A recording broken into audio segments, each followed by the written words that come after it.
Paddling as part of a team on moving water, there's some kit requirements to paddle as part of a group. And these requirements will fall into group kit and they'll fall into individual kit. And in this lesson, we're going to go through all the things that you need as an individual to work as part of that team.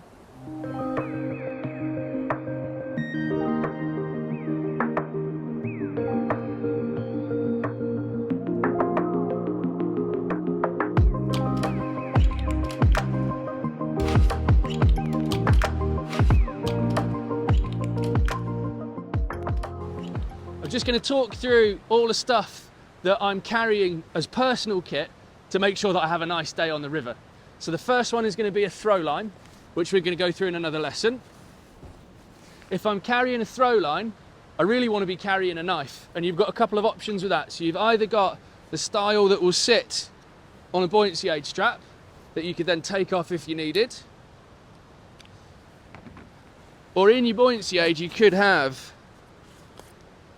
one of the simple opening knives here. If you're going to carry one of these, it wants to be a locking blade that you can open with one hand, and its sole purpose is cutting rope. Some of the other bits in my buoyancy aid then, I'm going to carry a whistle to gain attention, a rescue tape. These have loads of jobs, and again we'll go through these in a bit of detail in another lesson. And as a minimum, 2 carabiners. With that set of kit, you can sort out most things that might occur on the river. I'm also going to carry on my person my phone. That way, if I need to call for any help, I can do. It's worth having that on you rather than in your dry bag, just in case you lose your boat. I'm going to carry a dry bag of kit as well. In this dry bag, I'm going to carry with me some spare clothes to keep me happy through the day. So today, it being quite cold, I've got a spare jacket, hat, gloves, that sort of thing. If it was middle of summer, I might carry some long sleeve layers just to stop me getting sunburnt, some sun cream, that sort of thing. And I've also got a bit of extra food should I get hungry. So I'm going to talk very quickly about carabiner choice, which ones to put in your buoyancy aid and carry with you on the river. There's a wide range that are available on the market, some from paddling companies and some from climbing companies. Both are fine.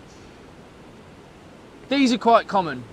So the carabiners without a screw gate on them, and the snap link here not having a screw gate on it, the downside with them is they'll attach themselves to everything that you don't want them to attach to. So if that was, say, on the back of a buoyancy aid, there have been cases where it's gone along and clipped onto a strap.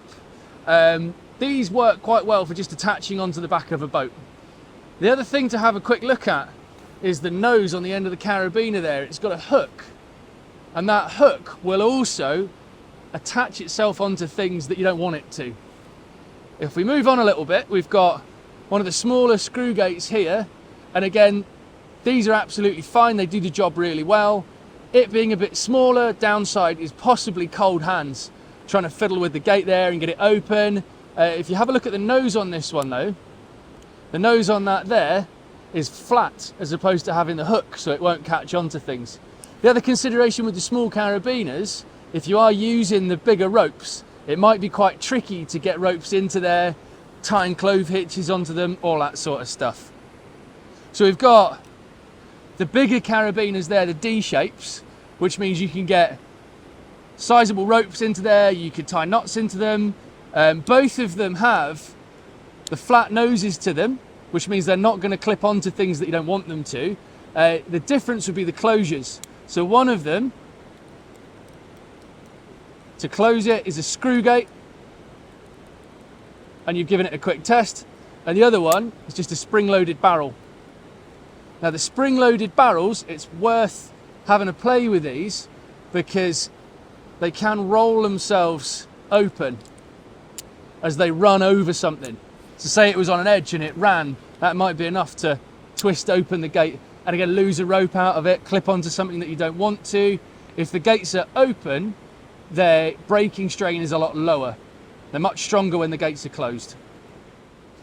So the ones that are available on the market, the one that personally I would go to are the quite sizable screw gate carabiners. I carry about 3 or 4 of them, mainly because for the jobs that we've just seen, so things like mechanical advantage, that sort of stuff, people pull all sorts out of their buoyancy aid that's not appropriate. So if I've got enough to do the job, it means I'm not relying on other people to be carrying all the kit. So if I've got the bigger screw gates as my preference, I want them on me so that I can step out, I can do these jobs from the bank. So mine live in my buoyancy aid, stored in the pockets so that I can get to them and I can use them. So that's in the pockets, all secured quite nicely, zipped up and out of the way.